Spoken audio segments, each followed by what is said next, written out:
saber a dónde vamos. Repasamos aspectos atractivos de la historia en Tarde Random. ¿Sabes, Nati, que estaba pensando que recién estuvimos diciendo cuáles eran los premios del programa y nunca, Sí, pero... nunca dijimos el teléfono? Che, qué mal. Y hay gente que todavía no lo agenda el teléfono. Claro. Somos una radio nueva.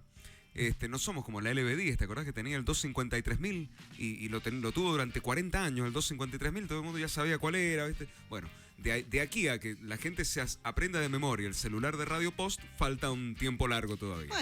Bueno, no es imposible, pero bueno, hay que darle tiempo. Por eso lo tenemos que decir. Así es, sí. Nombre, apellido, últimos 3 del DNI y lugar de donde nos llaman al...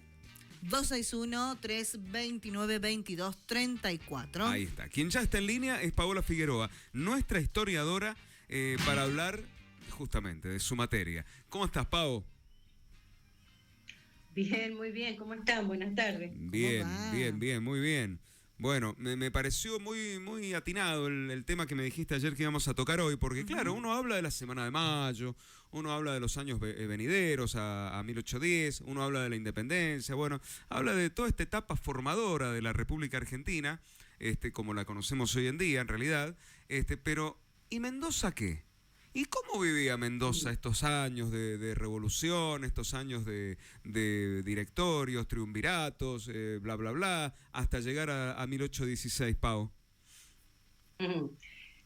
La idea era justamente poder hacer esa presentación que hiciste es perfecta, porque es justamente las dos miradas, que no son las únicas, digo, pero podrían ser dos miradas hasta geográficamente distintas de interpretar la Revolución de Mayo, desde donde se originó, que fue el Cabildo de Buenos Aires, pero cómo lo fueron sintiendo el resto de los cabildos hacia el interior del todavía Virreinato del Río de la Plata, futuras Provincias Unidas del Sur, como va a decir el himno. En Mendoza las noticias llegan el 13 de junio de 1810.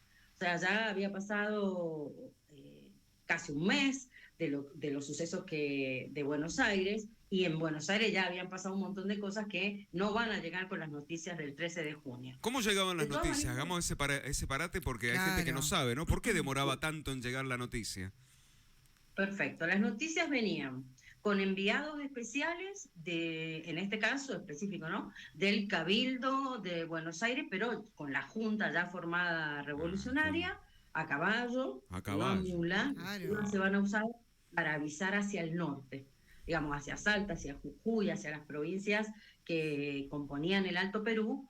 Ahí, bueno, cambia la mula y de la mula a la llama por el tema de que el caballo no podía moverse en esos lugares. Claro. Pero en esta línea medianamente recta, entre 1.300 y 1.500 kilómetros, entre Buenos Aires y Mendoza, donde había que sortear ocupaciones indígenas para que no te interrumpieran el tránsito, era un buen tiempo, digamos. Podríamos decir casi que este enviado que llega y le comunica al Cabildo de Mendoza lo que está pasando en Buenos Aires hizo tiempo récord, ¿no? Tiempo récord. Ahora, menos mal que no estábamos en Rusia, ¿no? Porque si no podría demorar 4 meses. No, ¿qué 4 meses? 4 años en llegar de una punta a la otra. Claro. No, capaz que hacíamos la revolución nosotros solos. Claro. Yo no enteraba. Está bien. Bueno, y ahora con la tecnología que te enterás al minuto, ¿no? De lo que al segundo de lo que está pasando. Al segundo. Claro, ya qué hoy. increíble. Sí. Cambian de los cualquier tiempos. lugar de la tierra que quiera saber. Sí. Exacto. Bueno. El tema es que las noticias no solo llegaban desde Buenos Aires, sino que también llegaban de Córdoba. Y acá este dato es importante. Cuando se crea el Virreinato del Río de la Plata, que hacía poquito, en 1776 se había creado con un formato de gobernaciones, en donde un montón de provincias quedaban subsumidas a la capital de una. En el caso de Mendoza y de Cuyo entero, quedó subsumida a Córdoba del Tucumán. O sea que la segunda provincia, a la segunda ciudad a la que nosotros nos debíamos, era Córdoba primero y eventualmente Buenos Aires, porque era la capital del virreinato. Lo que pasa es que las noticias que llegaban de Buenos Aires era: hay que enviar un diputado a esta junta que hemos formado, que era, por cierto, ¿se acuerdan que les dije? Una junta fiel a Fernando VII, que después va a ir cambiando, pero así era al principio, y así era en junio de 1810 acá en Mendoza, ahí en el área fundacional. Claro. Y otra cosa es lo que Córdoba pide, porque Córdoba resiste la Junta de Buenos Aires. Entonces, claro, entonces sí, sobre llovido mojado, porque yo siempre digo, ¿para qué lo vamos a hacer fácil si lo podemos complicar? Esa es la premisa. Córdoba está pidiendo que no reconozcamos nosotras como provincia que se debía a Córdoba a lo que está pasando en Buenos Aires y que enviáramos diputados o representantes del Cabildo de Mendoza al Cabildo de Córdoba. Entonces el Cabildo de Mendoza empieza a sesionar, se convoca también a un Cabildo abierto, que no funcionó. El 19 de junio un Cabildo abierto extraordinario, es decir, dividido entre responder a Córdoba y responder a Buenos Aires, por intereses que principalmente son intereses económicos. Claro. Triunfa la postura de reconocer la Junta de Buenos Aires. La idea de muchos, y digo de los intereses económicos porque no es poca cosa, ustedes piensen que Mendoza, si bien en algún momento de su historia vivía de el ganado que se criaba en las Pampas Altas y de esa manera se vendía en Chile, también vivió de la harina y el trigo, en algún momento vamos a hablar de eso, sí. Acuérdense que ese es mi tema de tesis doctoral, así que podemos hablar largo y tendido. Sí, también sí. Ya el vino y la producción del aceite de oliva y de las frutas secas era como la otra pata de la economía. Claro, perdón. También fue un poco... Ya habían llegado los españoles a Mendoza, ya estaban cultivando vides aquí, ¿no? En esa época. Vides, olivo y trigo. Exactamente. Ajá. La ciudad había sido fundada en 1561, ya llevábamos casi 300 años desde ahí, de historia. Claro. Y en un, ¿saben qué? Para todo lo que me escuchan, en un lugar estratégico Mendoza, porque Mendoza piensen que es el final del Imperio Español. O sea, el norte de Mendoza, hasta ahí llega el poder español, porque todo el sur, incluyendo sur de San Luis, sur de Córdoba, el sur de Buenos Aires, todo eso era tierra araucana. ¿Hasta dónde llegaba Mendoza? ¿Hasta el fuerte de San Carlos llegaba Mendoza? Hasta el fuerte de San Carlos. Mirá, de ahí para abajo era todo... Valle de Uco, Jaurúa le decían, y ahí ya habían encontronazos con las poblaciones indígenas. Claro. Por eso San Martín va y negocia con los pehuenches, pues justamente. Claro. Bueno, ¿cómo negoció? Quería llegar es qué lindo cómo se van abriendo los temas, ¿no? Claro. ¿Cómo negoció? ¿Qué les prometió? ¿Por qué le dieron las tierras? Sería tema de otro...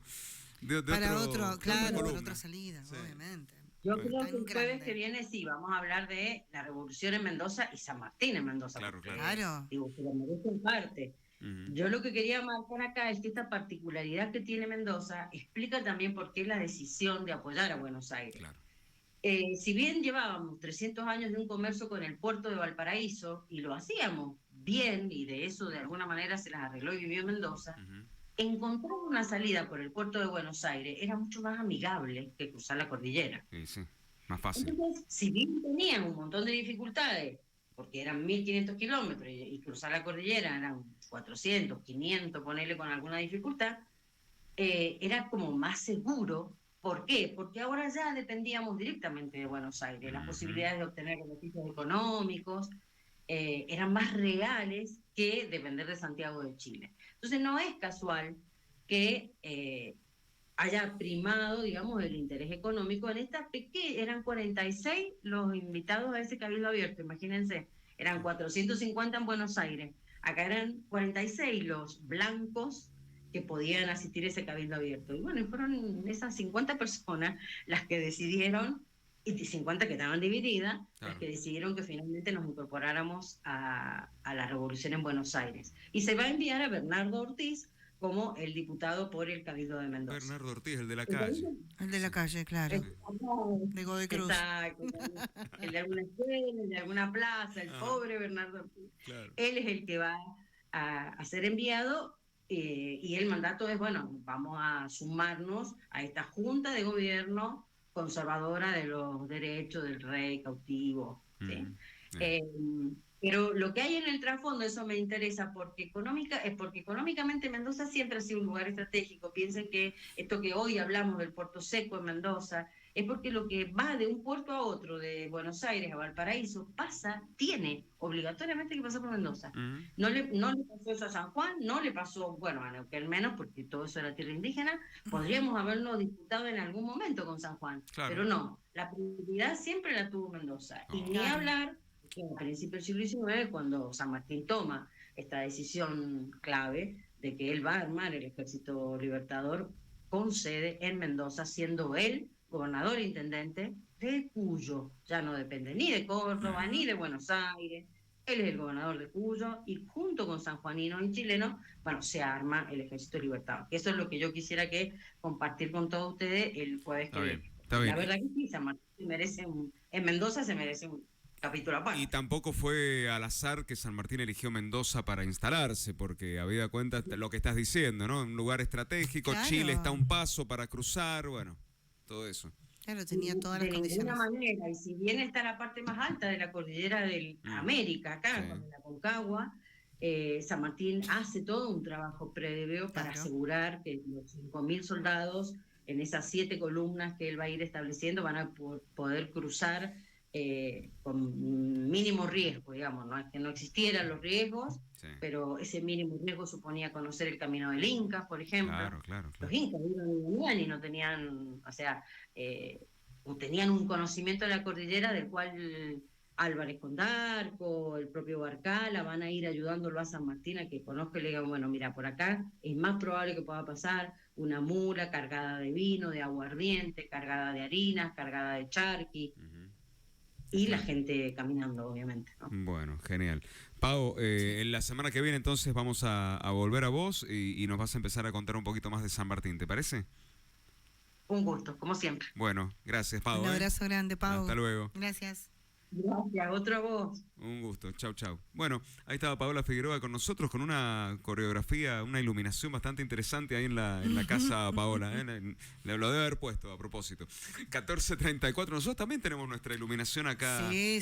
Esa parte, le decimos a nuestros oyentes, esa parte derecha mía, enfrente tuya, Nati, es la ventana que da a una terraza soleada del edificio al lado, digamos, ¿no? Claro. Entonces el sol va por ahí, por eso nos da tanta luz. Iluminación. Es luz totalmente natural. Así es. Muy bien. 14:34, ¿te parece ir a la pausa? Sí, me parece. Enseguida volvemos con el sorteo, volvemos también a hablar de lo que va a pasar en la Valle el fin de semana.